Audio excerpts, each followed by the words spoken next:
doente de Brasil. Como resistir ao adoecimento num país descontrolado pelo perverso da autoverdade?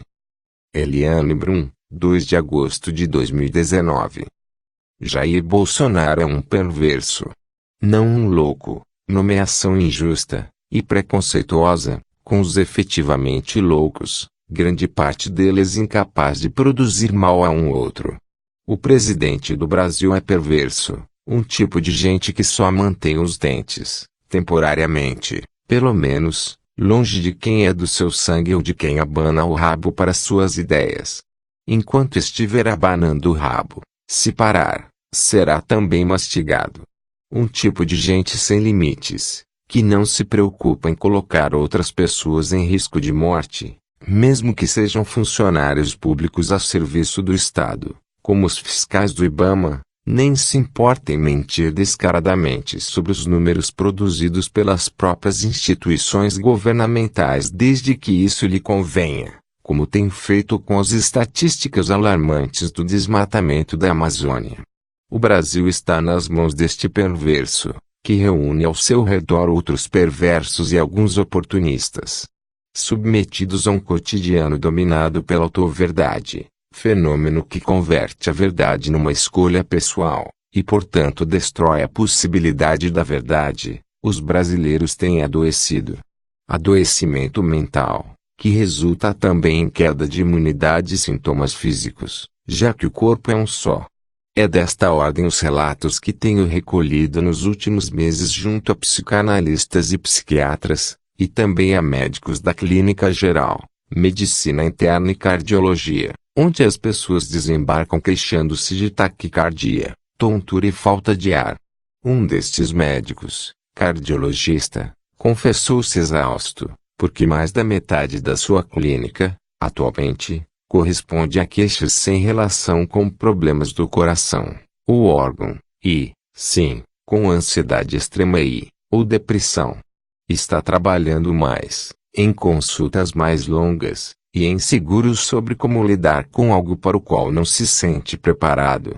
O fenômeno começou a ser notado nos consultórios nos últimos anos de polarização política, que dividiu famílias, destruiu amizades e corroeu as relações em todos os espaços da vida, ao mesmo tempo em que a crise econômica se agravava, o desemprego aumentava e as condições de trabalho se deterioravam. Acirrou-se enormemente a partir da campanha eleitoral baseada no incitamento à violência produzida por Jair Bolsonaro em 2018. Com um presidente que, desde janeiro, governa a partir da administração do ódio, não dá sinais de arrefecer. Pelo contrário, a percepção é de crescimento do número de pessoas que se dizem doentes, sem saber como buscar a cura. Vou insistir, mais uma vez, neste espaço, que precisamos chamar as coisas pelo nome. Não apenas porque é o mais correto a fazer, mas porque essa é uma forma de resistir ao adoecimento.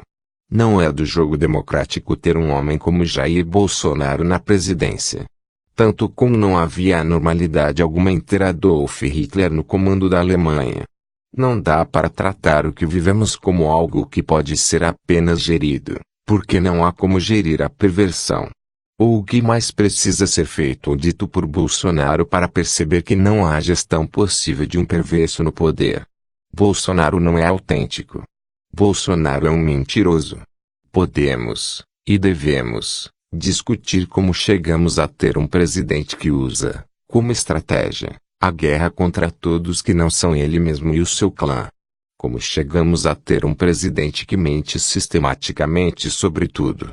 Podemos, e devemos discutir, como chegamos a ter um antipresidente. Assim como podemos, e devemos, perceber que a experiência brasileira está inserida num fenômeno global, que se reproduz, com particularidades próprias, em diferentes países. Esse esforço de entendimento do processo, de interpretação dos fatos e de produção de memória é insubstituível. Mas é necessário também responder ao que está nos adoecendo agora, antes que nos mate. Em 10 de julho, O psiquiatra Fernando Tenório escreveu um post no Facebook que viralizou e foi replicado em vários grupos de WhatsApp. Aqui, um trecho. Acabei de atender a um homem de 45 anos, negro, sem escolaridade. Nos últimos 5 anos, viu seus colegas de setor serem demitidos um a um e ele passou a acumular as funções de todos. Disse-me que nem reclamou por medo de ser o próximo da fila. Tem sintomas de esgotamento que descambam para a ansiedade. Qual o diagnóstico para isso? Brasil. Adoeceu de Brasil. Se eu tivesse algum poder, iria sugerir ao DSM, o Manual de Transtornos Mentais da Psiquiatria, esse novo diagnóstico. Adoecer de Brasil é a mais prevalente das doenças. Entrei agora na internet e vi que a reforma da Previdência corre para ser aprovada sem sustos. O povo, adoecido de Brasil, permanece inerte. Vai trabalhar sem direito à aposentadoria até morrer de Brasil. Alagoano da pequena Maribondo, Fernando Tenório fez residência e atuou na rede pública de saúde mental do Rio de Janeiro. Atualmente, mantém consultório na capital fluminense e atende trabalhadores de um sindicato do setor hoteleiro. O psiquiatra me conta, por telefone, que cresceu muito o número de pessoas que chegavam ao seu consultório com sintomas como taquicardia, desmaios na rua, sinais de esgotamento corporal, dores de cabeça frequentes, sentimentos depressivos. Eram pessoas que estavam objetiva e subjetivamente esgotadas pela precarização das condições de trabalho, como jornada excessiva, acúmulo de funções, metas impossíveis de cumprir, falta de perspectivas de mudança, insegurança extrema. Tinham um trabalho de merda e, ao mesmo tempo, medo de perder o trabalho de merda, como testemunharam acontecer com vários colegas. O psiquiatra diz que ele mesmo se descobriu adoecido meses atrás. Fiquei muito mal, porque me senti quase um traficante de drogas legais. Estava tratando uma crise, que é social, no indivíduo. E, de certo modo, ao dar medicamentos, estava tornando essa pessoa apta a sofrer mais, porque a jogava de volta ao trabalho. Na sua avaliação, o adoecimento está relacionado à precarização do mundo do trabalho nos últimos anos, acentuada pela reforma trabalhista aprovada em 2017, e foi agravado com a ascensão de um governo que declarou guerra ao seu povo. O Brasil hoje é tóxico, afirma. Após a publicação do post, Tenório sentiu ainda mais o nível da toxicidade cotidiana do país. Recebeu xingamentos e ameaças. Um dos agressores lembrou que sua filha, cuja foto viu em uma rede social, um dia poderia ser estuprada. A menina é um bebê de menos de 2 anos. Tóxico é palavra de uso frequente de brasileiros ao relatarem o sentimento de viver em um país onde já não conseguem respirar.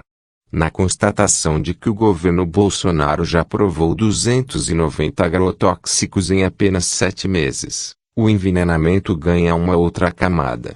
É como se os corpos fossem um objeto atacado por todos os lados. País que ultrapassou a possibilidade das metáforas. A toxicidade do Brasil abrange todas as acepções. Mas que adoecimento é este que Tenório chama de doente de Brasil? Um psicanalista que prefere não se identificar por temer represálias explica que aumentou muito nos consultórios os quadros depressivos provocados pelo momento vivido pelo Brasil, em que especialmente pessoas ligadas à esquerda, mas não necessariamente ao PT, sentem uma total perda de sentido e horizonte. Para a psiquiatria, a depressão é a tristeza sem contexto. Ou seja, ela é relacionada à estrutura psíquica de cada pessoa, às fundações e alicerces construídos na infância, explica. O que temos vivido hoje nos consultórios é o aumento da depressão com contexto, esta que não tem a ver com a estrutura do indivíduo e que nem vai melhorar no divã.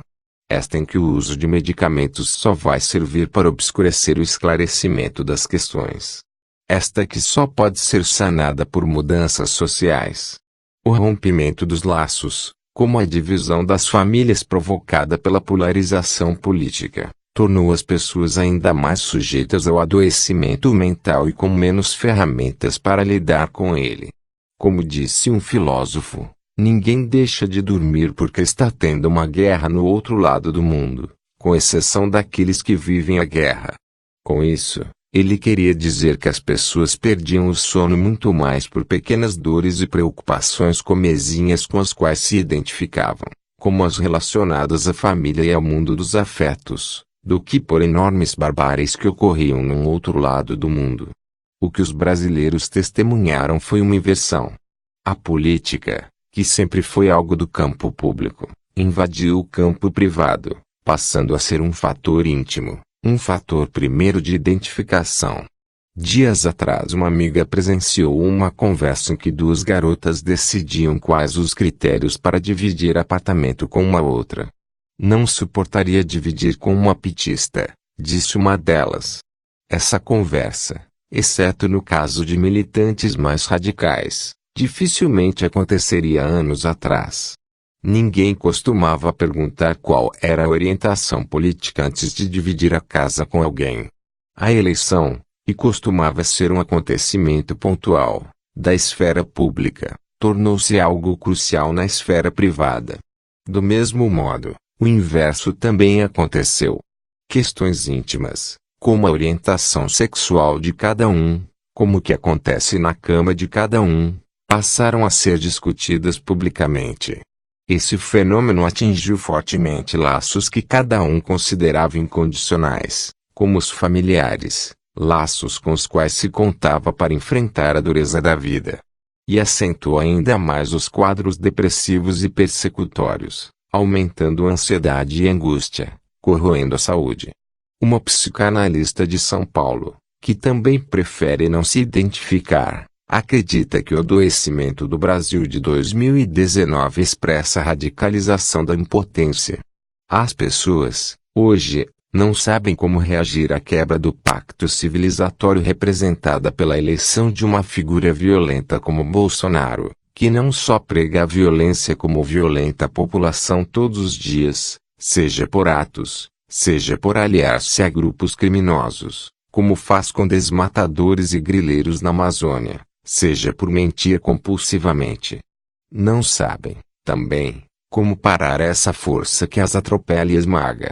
Sentem como se aquilo que as está atacando fosse imparável, porque percebem que já não podem contar com as instituições, constatação gravíssima para a vida em sociedade. E então passam a sentir-se como reféns, e, seguidamente, a atuar como reféns. Como reagimos à violência de alguém como Bolsonaro, que faz e diz o que quer, sem que seja impedido pelas instituições? Questiona.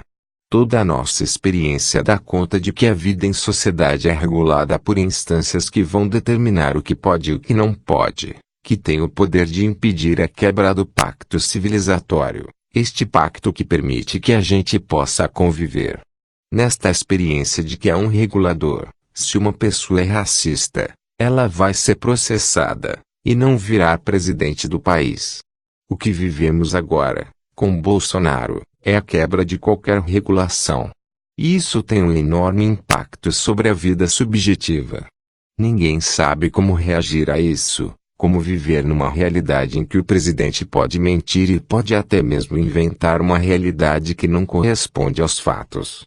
A documentação das experiências de autoritarismo em diferentes épocas e países costuma relatar o sofrimento físico e psíquico das vítimas, mas geralmente em condições explícitas. Como, por exemplo, um judeu num campo de concentração nazista. Ou uma das mulheres torturadas no Doikodi, em São Paulo, durante a ditadura militar do Brasil, 1964 a 1985. Perceber essa violência explícita como violência é imediato. O que a experiência autoritária do bolsonarismo tem demonstrado é o quanto pode ser difícil resistir, também, à violência do cotidiano, aquela que se infiltra nos dias, nos pequenos gestos, na paralisia que vira um modo de ser, nas covardias que deixamos de questionar. Há milhares, Talvez milhões de pequenos gestos de conformação acontecendo neste exato momento no Brasil. Em silêncio. Pequenos movimentos de autocensura, ausências nem sempre percebidas. Uma autora me conta que conseguiu manter seu livro no catálogo da editora sem usar a palavra sexualidade. Para falar de sexualidade. Uma diretora me diz que vestiu os corpos de suas atrizes, até então nuas, numa peça de teatro. A professora de uma das mais importantes universidades públicas do país me relata que muitos colegas já deixaram de analisar determinados temas em salas de aula por medo do poder de polícia dos alunos, que têm gravado as aulas e se comportado de forma ainda mais violenta que a polícia formal. Uma curador de eventos preferiu não fazer o evento. Mudou de assunto. Outro deixou de convidar uma pensadora que certamente levaria bolsocrentes para sua porta. Nunca saberemos o que poderia acontecer, porque o acontecimento foi impedido para não sofrer o risco de ser impedido. Há tantos que já preferem não comentar. Ou que dizem, simpaticamente, me deixa fora dessa. É também assim que o autoritarismo se infiltra, ou é principalmente assim que o autoritarismo se infiltra. E é também assim que se adoece uma população por aquilo que ela já tem medo de fazer, porque antecipa o gesto do opressor e se cala antes de ser calada. E em breve talvez tenha medo também de sussurrar dentro de casa, num mundo em que os aparelhos tecnológicos podem ser usados para vigilância. Chega o dia em que o próprio pensamento se torna uma doença autoimune. É assim também que o autoritarismo vence antes mesmo de vencer. Um dos sintomas do cotidiano de seção que vivemos é a colonização de nossas mentes. Mesmo pessoas que viveram a ditadura militar não têm recordação de algum momento da sua vida em que tenham pensado todos os dias no presidente da República. Bolsonaro administra o horror dos dias, com suas violências e mentiras, de um modo que o torna onipresente. Faça o teste. Quantas horas você consegue ficar sem pensar em Bolsonaro? Sem citar uma bestialidade de Bolsonaro? É isso o autoritarismo. Mas sobre isso poucos falam. Se Bolsonaro encarna a vanguarda messiânica apocalíptica do mundo, é preciso sublinhar que os brasileiros não estão sós. Um amigo estrangeiro me conta que, desde que Donald Trump assumiu, a primeira coisa que ele faz ao acordar é conferir qual é a barbaridade que o presidente americano escreveu no Twitter. Porque sente que isso afeta diretamente a vida dele. E afeta. Mario Corso, psicanalista e escritor gaúcho, aponta que não é possível pensar no que ele chama de ethos depressivo deste momento fora do contexto do Ocidente. Veja o Reino Unido. O novo primeiro-ministro, referindo-se ao pró-Brexit Boris Johnson, é um palhaço. E eles já tiveram Churchill, exemplifica. O problema, no Brasil, é que além de toda a crise global, elegemos um cretino para presidente, diz o psicanalista. O que assusta é que não há freios para impedi-lo. E, assim, ele segue atacando os mais frágeis.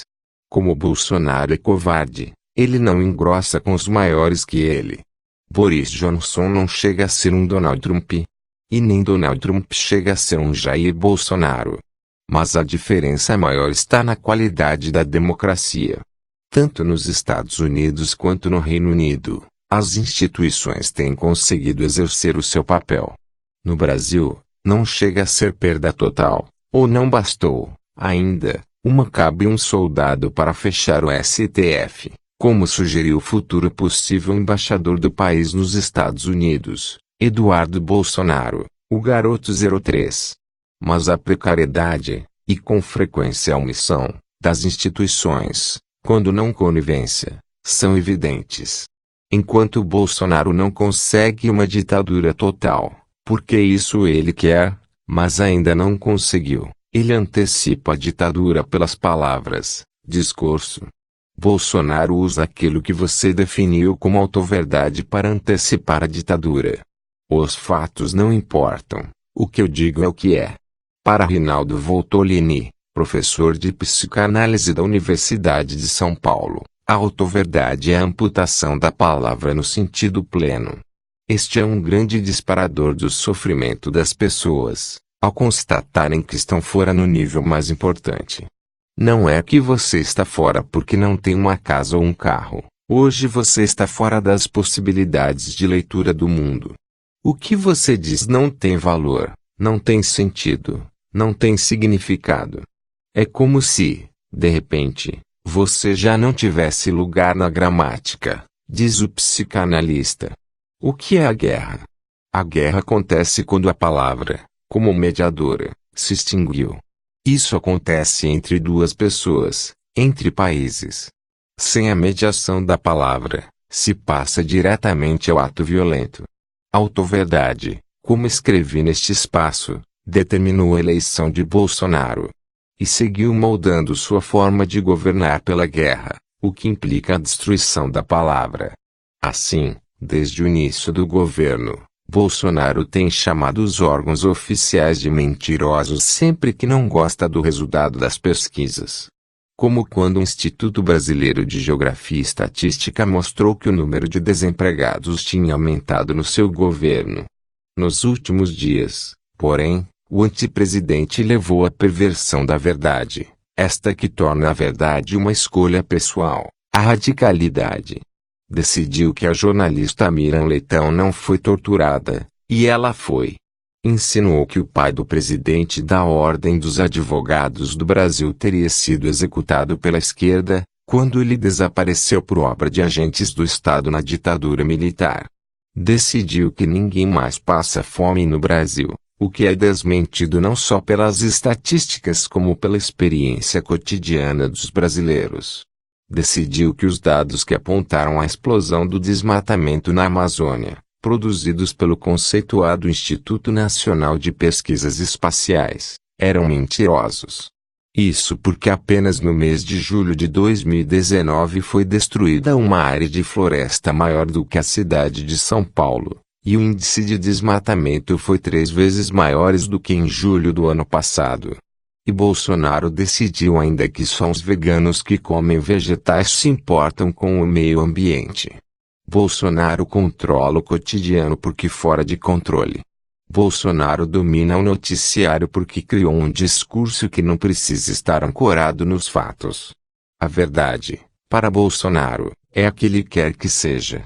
Assim, além da palavra, Bolsonaro destrói a democracia ao usar o poder que conquistou pelo voto para destruir não só direitos conquistados em décadas e todo o sistema de proteção do meio ambiente, mas também para destruir a possibilidade da verdade. Narrar a história é sempre o primeiro ato de dominação. Não é por acaso que Bolsonaro quer adulterar a história. A história da ditadura é construída por muitos documentos, é uma produção coletiva. Mas ele decide que aconteceu outra coisa e não apresenta nenhum documento para comprovar o que diz, analisa Voltolini. Não é que estamos vivendo um mal-estar na civilização. Isso sempre houve. A questão é que, para ter mal-estar é preciso civilização. E hoje, o que está em jogo, é a própria civilização. Isso não é da ordem do mal-estar, mas da ordem do horror. Como enfrentar o horror? Como barrar o adoecimento provocado pela destruição da palavra como mediadora? Como resistir a um cotidiano em que a verdade é destruída dia após dia pela figura máxima do poder republicano? Rinaldo Voltolini lembra um diálogo entre Albert Einstein e Sigmund Freud. Quando Einstein pergunta a Freud como seria possível deter o processo que leva à guerra, Freud responde que tudo o que favorece a cultura combate a guerra. Os bolsonaristas sabem disso e por isso estão atacando a cultura e a educação. A cultura não é algo distante nem algo que pertence às elites, mas sim aquilo que nos faz humanos. Cultura é a palavra que nos apalavra. Precisamos recuperar a palavra como mediadora em todos os cantos onde houver gente. E fazer isso coletivamente, conjugando nós, reamarrando os laços para fazer comunidade. O único jeito de lutar pelo comum é criando comum, em comum. É preciso dizer. Não vai ficar mais fácil. Não estamos mais lutando pela democracia. Estamos lutando pela civilização. Eliane Brum é escritora, repórter e documentarista.